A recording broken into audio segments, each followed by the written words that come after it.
E aí, galera, terceirão, nós continuamos falando sobre geometria espacial. Hoje a gente vai sair das figuras que envolve só o conceito de prisma, né? Só de poliedros. E a gente agora vai pegar figuras que têm formas arredondadas. Então a gente vai falar agora sobre cilindro, depois a gente vai entrar em cone, para depois entrar em esfera. E eu tenho que falar sobre pirâmides ainda, né? Então a gente tem muito assunto ainda. Sobre cone, sobre cilindro, eu ia falar cone, perdão. Sobre cilindro.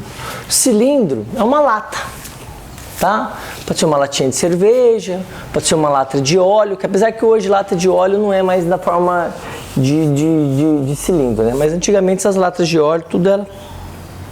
As latas de azeite, né? Não são mais todas da forma de cilindro, mas as latinhas, né, de refrigerantes, né, a grande maioria, né, de cerveja, a grande maioria são da forma de cilindro, né? Então, nós temos aqui, nessa situação, a gente vai ter aqui uma situação, que aqui é uma parte arredondada, vai ter um raio, vai ter uma circunferência na base, ou na tampa, eu posso pensar na base ou na tampa. Tá? Vou ter uma circunferência, vou ter um raio, né? Tendo circunferência, eu vou ter o tal do π.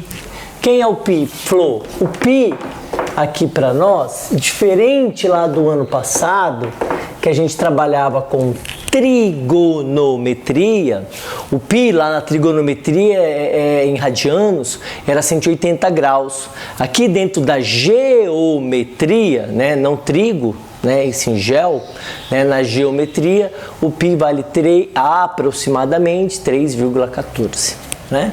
Então a gente vai sempre estar trabalhando, tá? 3,14, 15, 2, 9, meia, tal, 3.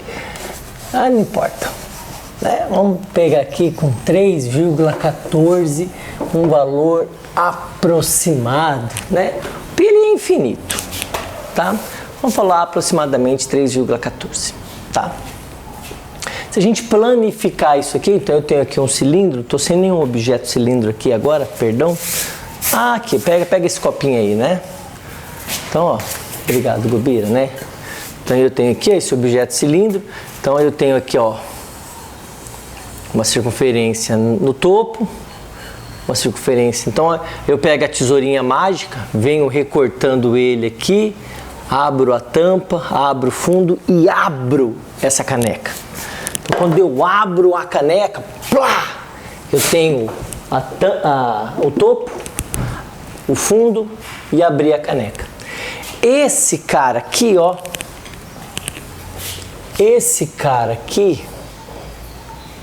ele é essa medida aqui, ó, porque quando eu abro ele vai se encaixar. Essa medida é chamada de comprimento da circunferência.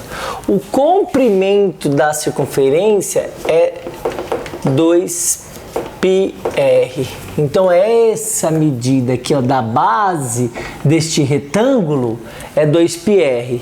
E a altura que nós já tínhamos aqui, ó, e a altura que a gente tinha do cilindro continua sendo a mesma. Não mudou a altura, continua sendo a mesma. Então a gente tem aqui, ó, qual que é a área da base? A área da base é uma circunferência. Então qual que é a área de uma circunferência? πr ao quadrado. Eu tenho que lembrar da circunferência aqui, galera. Então eu tenho que lembrar como que eu calculo a área de uma circunferência. A área de uma circunferência, o que está aqui dentro, opa, não vai ninguém ver, né? O que está aqui dentro é πr ao quadrado. Quem é esse r? Esse r aqui é o meu raio, beleza? É o meu raio, beleza? E aí o comprimento, 2πr. Então, como é que eu acho a área lateral? A área lateral é este retângulo aqui, ó. É o que está na lateral. Na lateral não é um retângulo? O retângulo a gente não faz base vezes altura? Então a minha área lateral é minha base. Quem é minha base? Minha base, 2πr vezes a minha altura. Então a minha área lateral é 2πrh. Então eu tenho a área da base, a área lateral. O que é a área total? A área total não muda, a gente já falou lá da área total, lá de prisma. A área total é o quê? 2 vezes a área da base, ó. Por que 2 vezes, Flor? Porque eu tenho a tampa e o fundo. Mais a área lateral. É a área total. Então vamos mastigar isso aqui melhor. Então isso aqui é a definição, né? A gente trabalha isso aqui como uma ideia geral. 2 vezes AB. AB não é esse cara aqui, ó. 2πr ao quadrado mais, quem é a área lateral? A área lateral está aqui, ó, 2πrh. Vamos melhorar isso aqui, vamos escrever uma fórmula um pouquinho mais simplificada.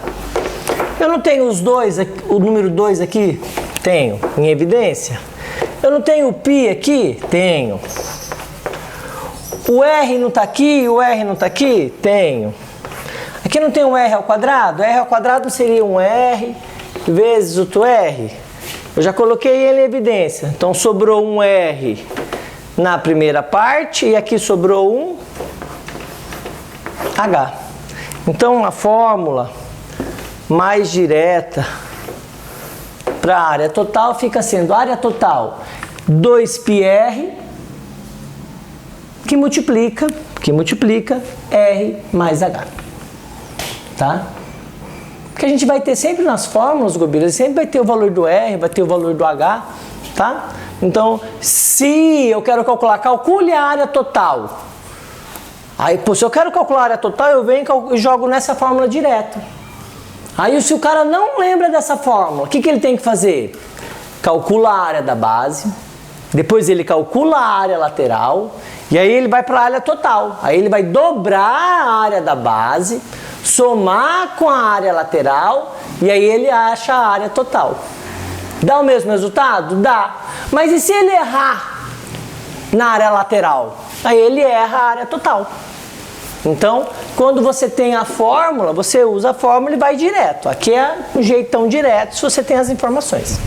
Tá? Se você não tem as informações, você tem que calcular passo a passo. Beleza? Então aqui a fórmula direta e aqui é a fórmula do raciocínio para você construir a fórmula direta. Então a gente tem aqui, ó, vamos lá? Fórmula da área da base, fórmula da área lateral, o raciocínio e a fórmula final da área total. Está falando sobre áreas, ainda falta volume. Falta falar sobre volume e alguns outros detalhes que eu ainda vou falar também. Volume não mudou, galera. Volume, o que vai acontecer com o volume? Eu vou encher isso aqui, ó. Então, eu vou tomar conta da área da base e aí da altura. Volume, então, é a área da base vezes a altura. O que nós vimos que é a área da base? A área da base é uma circunferência. Então, ó, πr ao quadrado vezes a altura.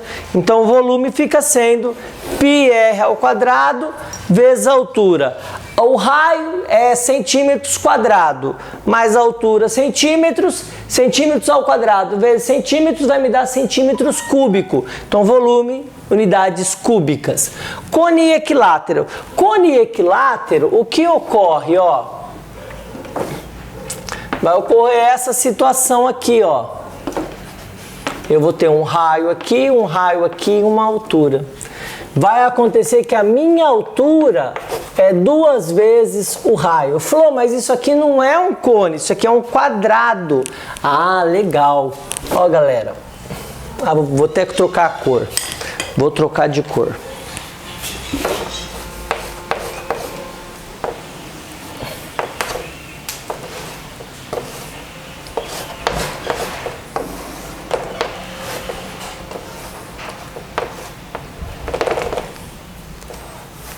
Então, o cone equilátero vai ocorrer isso aqui, ó. É uma latinha que a base e a altura são iguais. Então é isso aqui. Flor, parece aquelas latinhas menorzinhas que tinha antes? Parece aquelas latinhas, tá? Mas não é bem aquela. Então é isso aqui, ó. Todo cone equilátero, tá? Se a gente fizesse um corte no cone equilátero, por dentro vai dar um quadrado. Isso mesmo, cone equilátero, chamado de secção meridional, né? No meridiano, é um quadrado. Beleza, isso mesmo, tá? Então, no cone equilátero, a altura é igual à medida de 2 raios. Isso às vezes no exercício vai falar, sabendo que é um cone equilátero. Então, cone equilátero, o raio, a altura é igual a 2 vezes o raio. Ah, Flor, se eu escrever ao contrário, eu posso falar também que o raio é a metade da altura. É a mesma coisa. Isso aí também, beleza? E aí a gente finaliza, ok? A gente finaliza a teoria de cone. Algum outro detalhe vai estar aparecendo, a gente vai estar falando com vocês, ok? Beleza, beleza? E nós temos a tarefa para ser feita, né? Ver se tem alguma outra coisa a mais. Acho que é só. Acho que é isso mesmo. Beleza? Um abraço para a tarefa, hein? Vamos falar sobre tarefa. Vamos marcar a tarefa. Tarefa na página 293. Então nós temos aqui, ó, na página 293, todos os exercícios, né? Do 1 ao 7. Do 1 ao 7 para a gente estar fazendo. Beleza? É isso aí.